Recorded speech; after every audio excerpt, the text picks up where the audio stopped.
Hello प्यारे student, कैसे आप? आई होप आप बहुत अच्छे होंगे, अपनी जो तैयारी उसको बहुत अच्छे से करेंगे। आज हम बात करेंगे क्लास 12 फिजिक्स के अंतर्गत अंकित प्रश्नों की। जो हमारा चल रहा है अंकित प्रश्न वाला जो वीडियो चल रहे हैं हमारे, उसमें ही आज का हमारा चौथा वीडियो और चौथा ही क्वेश्चन है। तो आइए चलिए देख लेते हैं। अध्याय 1 का हमारा चौथा क्वेश्चन किस प्रकार से है।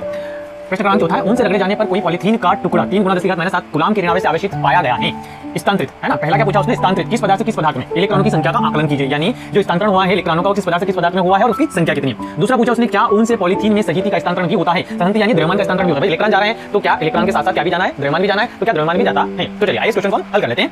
ठीक है, ये मैं बोर्ड के 2 हिस्से बना देता हूँ। यहाँ पे आपको क्या लिखना है, जो दिया है वो लिखना है ना। तो हमें क्या क्या दिया है यहाँ पे हम बात करें इस क्वेश्चन के अकॉर्डिंग, तो हमें आवेश दिया है। क्या दिया है, आवेश Q, ये यहाँ पे है ना, 3 × 10⁻⁷ कूलाम आवेश दिया है। तो आवेश का मान हमें दिया है Q बराबर 3 × 10⁻⁷ कूलाम। इसमें हमें क्या निकालना है, इलेक्ट्रॉनों की संख्या ज्ञात करनी है। पहला देखिए हम तो इलेक्ट्रॉनों की संख्या में ज्ञात करनी है, तो हमारा फॉर्मूला क्या बनता है, Q बराबर Ne, नंबर ऑफ इलेक्ट्रॉन निकालने। तो इसी को फॉर्मूले के में आगे बढ़ाऊं तो क्या हम इसको इस प्रकार से लिख सकते हैं, है ना, N ऐसा कैसा E को Q के अपॉन में भेज देते तो ये हो जाएगा Q अपॉन E। अब हमें यहाँ पे एक चीज और ध्यान रखना है, याद रखना है कि E जो होता है उस पर कितना आवेश होता है। तो 1.6 × 10⁻⁻19 कूलाम का आवेश होता है किसी एक इलेक्ट्रॉन पर, है ना। तो Q का मान हमें दिया है, E का मान हमें पता है, तो हम N निकाल पाएंगे। ठीक है, तो N निकालने के लिए हमें क्या कर लेना है, दोनों का मान पुट कर देना है या इस वाले फॉर्मूले में। ये आपका फॉर्मूला बन गया। ठीक है, तो यहाँ पे क्या हो जाएगा, Q का मान कितना आपके पास 3 × 10⁻⁷ और अपॉन में बात करें तो एक इलेक्ट्रॉन का आवेश यानी E का मान तो 1.6 × 10⁻⁻19 ये हमारा मान हो गया। अब हमें इसको हल कर लेना है। तो यहाँ से मैं यदि दशमलव हटाता हूँ तो यहाँ पे क्या आ जाएगा, आपका 10 आ जाएगा। क्लियर है यहाँ तक। यहाँ से मैंने क्या हटा दिया, दशमलव हटा दिया।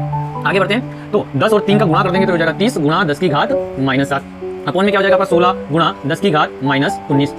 इस 10⁻⁻19 को हम ऊपर ले आते हैं, है ना। तो ये बन जाएगा N बराबर आपका 30 × 10⁻⁷ और ये जो नीचे वाला 10⁻⁻19 इसको ऊपर लाएंगे तो घात प्लस में बदल जाएगी, तो ये जाएगा 10⁻19 अपॉन में क्या बच जाएगा, 16 बच जाएगा। क्लियर है यहाँ तक। आगे बढ़ते हैं यहाँ से, चलिए यहाँ पे लिख देता हूँ मैं। तो N बराबर ये देखिए यहाँ पे अगर मैं बात करूँ तो आधार दोनों के क्या है, समान है ना। तो गुणे में घात क्या हो जाएगी, जुड़ जाएगी। तो ये बन जाएगा आपका 30 × 10⁻⁷ प्लस 19 -7 प्लस 19 अपॉन में क्या हमारे पास 16 है।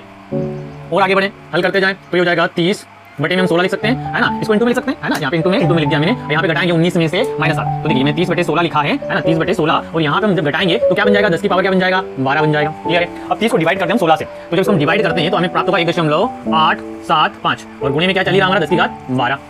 ठीक है, इसको थोड़ा और आगे बढ़ा के लिखे तो देखिए 1.8 या दशमलव के बाद यहाँ पे हम देखिए पीछे वाले जो 875, यदि ये 5 से अधिक है तो हम इसको राउंड अप करके आगे जोड़ सकते हैं। तो हम इसको ऐसा लिख सकते हैं, N बराबर 2 × 10⁻12 है ना। ये नंबर ऑफ इलेक्ट्रॉन हो गए हमारे कि इतने इलेक्ट्रॉन जो है स्थानांतरित हुए हैं। अब किससे किसमें हुए हैं, है ना। तो देखिए किससे किसमें हुए तो वो क्वेश्चन में ही पता चल रहा हमें कि उनसे रगड़े जाने पर कोई पॉलीथीन का टुकड़ा 3 × 10⁻⁷ के ऋण आवेश से आवेशित पाया गया। ऋण आवेश से आवेशित पाया गया कौन, पॉलीथीन का टुकड़ा, यानी ऊन से किस पदार्थ में पॉलीथीन में इलेक्ट्रॉनों का स्थानांतरण हुआ। और कितने इलेक्ट्रॉनों का स्थानांतरण हुआ, तो 2 × 10⁻12 इलेक्ट्रॉनों का स्थानांतरण हुआ। ठीक है, तो इसका जो आंसर आपको लिखना है तो कैसे लिखेंगे आप, इलेक्ट्रॉनों का स्थानांतरण ऊन से पॉलीथीन में हुआ तथा इलेक्ट्रॉनों की संख्या कितनी है, 2 × 10⁻12। ठीक है, ये आपका आंसर हो गया। फिर सेकंड वाले की बात कर लेते हैं, इसको मैं रफ कर रहा हूं, आपको क्या कर लेना है, स्क्रीनशॉट ले लेना। स्क्रीनशॉट ले लें आप।